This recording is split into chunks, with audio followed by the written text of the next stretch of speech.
រឿងពន្លឺក្រោយព្យុះអនឡាញវឌ្ឍនៈពិនិត្យមើលអ៊ីមែលរបស់អញម្ដងទៀតទៅមើលលិខិតបញ្ជាក់សិទ្ធិគ្រប់គ្រងនិងរបាយការណ៍បច្ចេកទេសដែលបងបានរៀបចំជាភាសាអង់គ្លេសផ្លូវការរួមជាមួយនឹងលិខិតផ្លូវការប៉ូលីសផ្នែកប្រឆាំងបទល្មើសបច្ចេកវិទ្យាត្រូវបានផ្ញើទៅកាន់ក្រុមការងារមជ្ឈមណ្ឌលប្រតិបត្តិការសន្តិសុខរបស់ក្រុមហ៊ុនបណ្ដាញសង្គមរួចរាល់ហើយអញទទួលបានអ៊ីមែលបញ្ជាក់ពីពួកគេហើយនៅប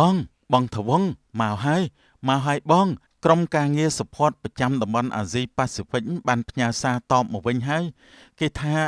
ដោយសារតែយើងមានលិខិតផ្លូវការនិងរបាយការណ៍បច្ចេកទេសត្រឹមត្រូវតាមទម្រង់ច្បាប់អន្តរជាតិគេក៏បានបង្កកគណនី hacker នោះជាបន្ទាន់ឥឡូវគេកំពុងតែបើកដំណាក់កាលផ្ទៀងផ្ទាត់អត្តសញ្ញាណដើម្បីទាមទារ page និង channel មកឲ្យយើងវិញហើយត្រូវហើយនោះហើយជាភាពខុសគ្នារវាងការដោះស្រាយតាមផ្លូវច្បាប់និងការស្រែកតវ៉ាដោយអារម្មណ៍ក្នុងពិភព Digital អ្វីលឿនណាស់តែនៅពេលមានវិបត្តិគឺមានតែភ័ស្តុតាងច្បាប់និងទិន្នន័យរឹងមាំប៉ុណ្ណោះដែលអាចការពារយើងបានរួចចុះរឿងគណនីធនាគារคล้ายៗដែល hacker យកទៅបោកប្រាស់លុយប្រាក់កក់អតិថិជននោះអញបានស្រង់ឈ្មោះនិងចំនួនទឹកប្រាក់អស់ហើយនៅខ្ញុំស្រង់បានអស់ហើយបងមានអតិថិជន45នាក់បានវេលុយចូលគណនីคล้ายៗនោះសរុបជាទឹកប្រាក់ប្រហែលជា$1755ខ្ញុំពិតជាខ្មាស់គេណាបងខ្ញុំខំបង្កើត content ធ្វើឲ្យគេស្គាល់តែចុងក្រោយបែរជាបណ្ដោយឲ្យឈ្មោះរបស់ខ្ញុំត្រូវគេយកទៅបោកប្រាស់អ្នកគាំទ្រខ្លួនឯងទៅវិញលុយ$1750នោះវាមិនមែនជាចំនួនតូចទេតែវាក៏មិនមែនជាតម្លៃដែលឯងត្រូវបាត់បង់អនាគតនិងកិត្តិយសដែរបងបានរៀបចំសេចក្តីថ្លែងការណ៍រួមមួយរួចរាល់អស់ហើយអញ្ចឹងព្រឹកនេះពេលយកគណនីបានវិញហើយឯងត្រូវឡាយនិងបង្ហោះលិខិតសុំទោសជាផ្លូវការចំពោះទឹកប្រាក់ដែលអតិថិជនបានបាត់បង់បងនឹងជួយសងបង់ជំនួសជាបណ្ដោះអាសន្នសិនដើម្បីរក្សាកេរ្តិ៍ឈ្មោះនិងទំនុកចិត្តបន្ទាប់មកយើងនឹងធ្វើការជាមួយប៉ូលីសដើម្បីតាមចាប់ម្ចាស់គណនីคล้ายៗនោះយកមកផ្ដន្ទាទោសតាមច្បាប់និងទាមទារសំណងមកវិញបងសុកចិត្តដកប្រាក់អន្សំរបស់បងមកជួយដោះស្រាយកំហុសរបស់ខ្ញុំផងទាំងដែលកន្លងមកខ្ញុំតែងតែមើងងាយប្រាក់ខែបងខ្ញុំនិយាយឌឺដងដាក់បងខ្ញុំពិតជាអាត្មានិយមនិងមានអំណួតផ្ដេសផ្ដាស់ណាស់ខ្ញុំសុំទោសបងផងខ្ញុំពិតជាសុំទោសមែនណាបងវឌ្ឍនៈអញដឹងទេហេតុអីបានជាបងតែងតែតឹងរឹងនិងស្ដីបន្ទោសឲ្យអញរាល់ថ្ងៃវាមិនមែនមកពីបងស្អប់ការងាររបស់ឯងឬក៏ស្អប់បច្ចេកវិទ្យាថ្មីនោះទេបងឃើញឯងជោគជ័យបងពិតជាមានមោទនភាពចំពោះឯងណាស់ប៉ុន្តែអ្វីដែលបងបារម្ភគឺល្បឿននៃការជោគជ័យរបស់ឯងរកលុយបានច្រើននិងលឿននៅក្នុងវ័យក្មេងពេករហូតធ្វើឲ្យឯងភ្លេចខ្លួនភ្លេចមើលគ្រោះថ្នាក់ដែលលាក់ខ្លួននៅពីក្រោយអេក្រង់ទូរស័ព្ទបានបងខ្ញុំពិតជាភ្លេចខ្លួនមែនតាខ្ញុំគិតតែពីតួលេខ viewer គិតតែពីចំណូលលឿនរហូតមើលរំលងសុវត្ថិភាពគ្មានការប្រុងប្រយ័ត្ននិងមិនផ្ដល់តម្លៃដល់ការខិតខំណែនាំរបស់បងមនុស្សយើងនរណាក៏ធ្លាប់ខុសដែរវឌ្ឍនៈសម័យកាលរបស់បងបង្រៀនឲ្យបងដើរយឺតតែមានគ្រឹះរឹងមាំដូចជាដើមឈើចាក់ឫសជ្រៅសម័យកាលរបស់ឯងបង្រៀនឲ្យឯងហោះហើរលឿនដូចជាសត្វឥន្ទ្រីប៉ុន្តែសត្វឥន្ទ្រីដែលហោះហើរខ្ពស់ដោយគ្មានទីទួលសុវត្ថិភាពឬគ្មានខែលការពារខ្យល់ព្យុះទេគង់តែមានថ្ងៃត្រូវធ្លាក់ចុះមកដីវិញដដែលពីយប់នេះទៅយើងរួមបញ្ចូលគ្នានៅរឿងទាំងពីរនេះឯងប្រើប្រាស់ភាពច្នៃប្រឌិតនិងល្បឿនបច្ចេកវិទ្យាចំណែកបងនឹងធ្វើជាខែលការពារផ្នែកច្បាប់ហិរញ្ញវត្ថុនិងប្រព័ន្ធសុវត្ថិភាពឲ្យឯងអរគុណបងខ្លាំងណាស់ដែលមិនបោះបង់ខ្ញុំយល់ហើយគ្មានបច្ចេកវិទ្យាឬក៏លុយកាក់ណាអាចជំនួសបងប្អូនបង្កើតនិងក្តីស្រឡាញ់ក្នុងគ្រួសារបានឡើយតោះចិត្តភ្លឺហើយយើងបញ្ញាប់បញ្ចប់ verify អត្តសញ្ញាណចុងក្រោយនេះឲ្យទៅដើម្បីព្រឹកឡើងយើងចុះទៅជួបប៉ានិងម៉ាក់ជាមួយគ្នាព្រោះពួកគាត់បារម្ភពីយើងទាំងពីរនាក់ស្ទើរតែធ្លាក់ខ្លួនឈឺទៅហើយបាទបង យប់នេះយើងនឹងយកភេកមកវិញឲ្យបានហើយព្រឹកឡើងខ្ញុំនឹងទៅសុំទោសប៉ានិងម៉ាក់ដោយផ្ទាល់មាត់បងមើលនេះអ៊ីមែលផ្លូវការពី Security Team មកដល់ហើយបងគេសរសេរថាសួស្តីវឌ្ឍនៈបន្ទាប់ពីបានផ្ទៀងផ្ទាត់ឯកសារអត្តសញ្ញាណប័ណ្ណលិខិតបញ្ជាក់សិទ្ធិនិងរបាយការណ៍បច្ចេកទេសផ្លូវការដែលបានដាក់ជូនរួចមកពួកយើងបានបដូរលេខកូដសុវត្ថិភាពនិងបកគលសិទ្ធិគ្រប់គ្រង page និង channel ទាំងអស់មកឲ្យអ្នកវិញរៀបរយហើយបងគេបកគលឲ្យយើងវិញហើយបងល្អណាស់ដំណើរការស្របច្បាប់និងភ័ស្តុតាងរឹងមាំមិនដែលធ្វើឲ្យយើងខកបំណងឡើយបងមើល comment លើ page របស់ខ្ញុំចុះទោះបីជា hacker នោះត្រូវគេបណ្តេញចេញក៏ដោយប៉ុន្តែរូបអាភាសនិង link បោកប្រាស់ដែលវាបានផុសកាលពីយប់មិញនៅតែបន្សល់ទុកស្លាកស្នាមមនុស្សជាច្រើនកំពុងតែខឹងសម្បារនិងយល់ច្រឡំលើរូបខ្ញុំខ្លាំងណាស់នេះគឺជាដំណាក់កាលសំខាន់បំផុតការគ្រប់គ្រងវិបត្តិនិងការស្ដារកិត្តិយសដំបូងឯងត្រូវលុប content អាក្រក់ទាំងអស់ដែល hacker បានផុសចេញឲ្យអស់បន្ទាប់មកយើងនឹងរៀបចំ live និងបង្ហោះសេចក្តីថ្លែងការណ៍រួមគ្នាជាបន្ទាន់ខ្ញុំបានលុប content គ្មានន័យទាំងនោះអស់ហើយបងចុះសេចក្តីថ្លែងការណ៍នឹងការ live សុំទោសសាធារណជននោះតែយើងគួរនិយាយបែបណាទៅវិញបងដើម្បីឲ្យគេជឿជាក់លើរូបយើងឡើងវិញបងបានព្រៀងខ្លឹមសាររួចរាល់អស់ហើយនៅក្នុងការ live និងការបង្ហោះផ្លូវការឯងត្រូវតែប្រកាន់ឲ្យច្បាស់នៅ3ចំណុចទី1ភាពស្មោះត្រង់ទទួលស្គាល់ការខ្វះខាតផ្នែកប្រព័ន្ធសុវត្ថិភាពរបស់ខ្លួនឯងដែលបណ្ដោយឲ្យមានហេតុការណ៍ hack នេះកើតឡើងដោយមិនត្រូវដោះសារឡើយទី2ភ័ស្តុតាងបង្ហាញលិខិតបណ្ដឹងផ្លូវការដែលផ្ញើជូនប៉ូលីសប្រឆាំងបទល្មើសបច្ចេកវិទ្យានិងអ៊ីមែលបញ្ជាក់ពី Security Team ដើម្បីសក្ខីភាពថាឯងជាជនរងគ្រោះពិតប្រាកដហើយគណនីធនាគារដែលទទួលលុយប្រាក់កក់យប់មិញគឺជាគណនីបោកប្រាស់របស់ hacker ទី3ការទទួលខុសត្រូវប្រកាសសងប្រាក់កក់ជូនអតិថិជនទាំង45នាក់ដែលត្រូវគេបោកប្រាស់គ្រប់ចំនួនទាំងអស់ឡើងវិញបងការរៀបចំរបស់បងពិតជាមានរបៀបរៀបរយណាស់និងច្បាស់លាស់មែនទែនបើគ្មានបងទេ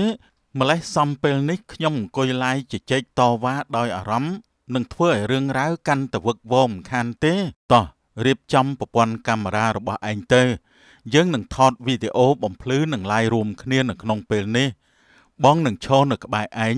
ក្នុងនាមជាអ្នកប្រឹក្សាផ្នែកច្បាប់និងជាបងប្រុសបង្កើតរបស់ឯងបាទបង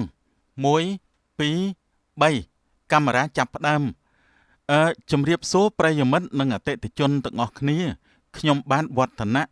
ខ្ញុំសូមធ្វើការអភ័យទោសចំពោះភាពវឹកវរនិងការភ័ន្តច្រឡំដែលបានកើតឡើងកាលពីយប់មិញនេះគណនីរបស់ខ្ញុំត្រូវបានជនអនាមិកhackយកទៅប្រើប្រាស់ក្នុងបំណងអាក្រក់ប៉ុន្តែនៅពេលនេះដោយមានការជួយជ្រោមជ្រែងផ្នែកច្បាប់និងបច្ចេកទេសយ៉ាងស្ទាត់ជំនាញរបស់បងប្រុសរបស់ខ្ញុំបង្កើតគឺបងថាវងដែលជាអ្នកឯកទេសផ្នែកហិរញ្ញវត្ថុនិងច្បាប់ពួកយើងបានទាមទារគណនីត្រឡប់មកវិញដោយជោគជ័យហើយខ្ញុំបាទថាវងជាតំណាងផ្នែកច្បាប់និងជាបងប្រុសរបស់វឌ្ឍនៈយើងខ្ញុំបានដាក់បណ្ដឹងជាផ្លូវការរួចរាល់ហើយចំពោះបទល្មើសបច្ចេកវិទ្យានេះហើយចំពោះបងប្អូនអតិថិជនទាំង45រូបដែលបានវេលុយកក់ចូលគណនីคล้ายៗរបស់ hacker កាលពីយប់មិញនេះគ្រួសារយើងខ្ញុំសូមទទួលខុសត្រូវរ៉ាប់រងសងប្រាក់ជូនបងប្អូនវិញគ្រប់ចំនួន 100% ទាំងអស់ដូច្នេះសូមបងប្អូនផ្ញើភស្តុតាងចូលមកសារ inbox ជាផ្លូវការរបស់យើងខ្ញុំអរគុណបងប្អូនទាំងអស់គ្នាដែលបានយោគយល់បានសូមអរគុណអស្ចារ្យណាស់វឌ្ឍនៈការទទួលខុសត្រូវបែបនេះទើបស័ក្តិសមជាអាយដលពិតប្រាកដឃើញបងប្រុសមកជួយដោះស្រាយបែបនេះក៏ក្តៅចិត្តណាស់គ្រួសារសំខាន់បំផុតបងគ្រប់គ្នាកំពុងសរសើរពីការទទួលខុសត្រូវរបស់យើងទំនុកចិត្តអតិថិជនត្រូវបានស្ដារឡើងវិញហើយបងល្អណាស់បញ្ហាខាងក្រៅត្រូវបានដោះស្រាយរួចរាល់ហើយឥឡូវនេះដល់ពេលដែលយើងត្រូវទៅដោះស្រាយរឿងដ៏សំខាន់បំផុតនៅក្នុងផ្ទះយើងម្ដងវិញបាទបងទៅជួបប៉ានិងម៉ាក់ទៅបងយប់មិញខ្ញុំដេកមិនលក់សោះខ្ញុំឮសំឡេងជើងដើរចុះដើរឡើងក្នុងបន្ទប់វឌ្ឍនៈរហូតដល់ភ្លឺខ្ញុំបារម្ភពីកូនណាស់មិនដឹងថាវងនិងវឌ្ឍនៈមានរឿងអីកើតឡើងទៀតទេ ឬមួយក៏ពួកគេនៅតែឆ្លោះគ្នាមិនឈប់ហើយខ្ញុំខ្លាចផ្ទះយើងលែងមានសេចក្តីសុខរហូតហើយបង បងក៏ដូចគ្នាដែរម៉ាក់វាទ្រង់បងវាតឹងណែនឡើងពេញមួយយប់ជំងឺលើសឈាមបងក៏មិនទាន់ស្រាកស្រានដែរប៉ុន្តែអ្វីដែលធ្វើឲ្យបងឈឺចាប់ជាងជំងឺគឺឃើញកូនបង្កើតទាំងពីររស់នៅក្រោមដំបូលតែមួយតែបេះដូងរបស់ពួកគេនៅឆ្ងាយពីគ្នាគ្រួសារយើងបើគ្មានសាមគ្គីភាពទេទោះបីជាមានផ្ទះល្វែងស្អាតមានលុយកាក់ច្រើនក៏គ្មានន័យអីដែរសំឡេងជើងដើរស្រាលបន្លឺឡើងពីជណ្ដើរថាវងនឹងវឌ្ឍនៈដែលចុះមកពីជាន់លើទន្ទឹមគ្នាពួកគេទាំងពីរមានរង្វង់ភ្នែកខ្មៅដោយសារតែការអត់ងងុយពេញមួយយំប៉ុន្តែនៅលើផ្ទៃមុខរបស់ពួកគេលែងមានភាពតានតឹងឬការខឹងសម្បារដូចជាមុនទៀតហើយផ្ទុយទៅវិញពួកគេមានស្នាមញញឹមដ៏កក់ក្ដៅនិងការលេងសើចដាក់គ្នាយ៉ាងស្និទ្ធស្នាលដោយកាលពីក្មេងបងមើលភ្នែកបងចុះខ្មៅដូចជាសត្វខ្លាឃ្មុំផាន់ដាអញ្ចឹង លោកបងធនាគារដ៏ម៉ត់ចត់ឥឡូវប្រែជាអត់ល្ងុយពេញមួយយប់ដោយសារបច្ចេកវិទ្យាអនឡាញហើយមកពីនរណាគេ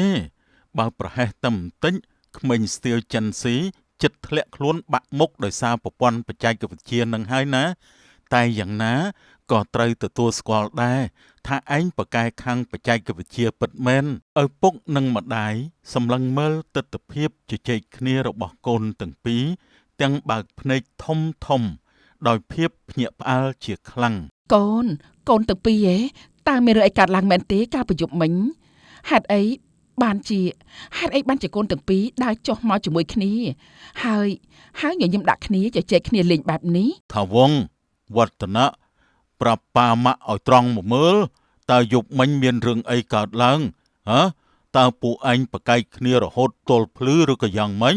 ថាវងនិងវឌ្ឍនៈសម្លឹងមើលមុខគ្នារួចងក់ក្បាលយល់ន័យគ្នាវឌ្ឍនៈក៏ដែរចូលទៅជិតឪពុកម្ដាយលុតជង្គង់ចុះយឺតនៅមុខអ្នកមានគុណទាំងពីរប៉ាម៉ាក់ខ្ញុំសុំទោសចំពោះពាក្យសម្ដីអំនួតភាពអាត្មានិយមនិងអកប្បកិរិយាមិនគួរសមរបស់ខ្ញុំកន្លងមកយប់មិញនេះ page និង channel របស់ខ្ញុំទាំងអស់ត្រូវបាន hacker លួចគ្រប់គ្រងនិងយកទៅបោកប្រាស់លុយគេខ្ញុំស្ទើរតែបាត់បង់អនាគតទាំងស្រុងទៅហើយប៉ាម៉ាក់ខ្ញុំភ័យរហូតដល់អង្គុយយំម្នាក់ឯងនៅក្នុងបន្ទប់ពុទ្ធោអើយកូនវឌ្ឍនៈចុះឥឡូវយ៉ាងម៉េចទៅហើយកូនបាទម៉ាក់អ្វីបានដោះស្រាយរួចអស់ហើយនៅពេលដែលខ្ញុំបាក់ទឹកចិត្តនិងគ្មានទីពឹងបំផុតនោះ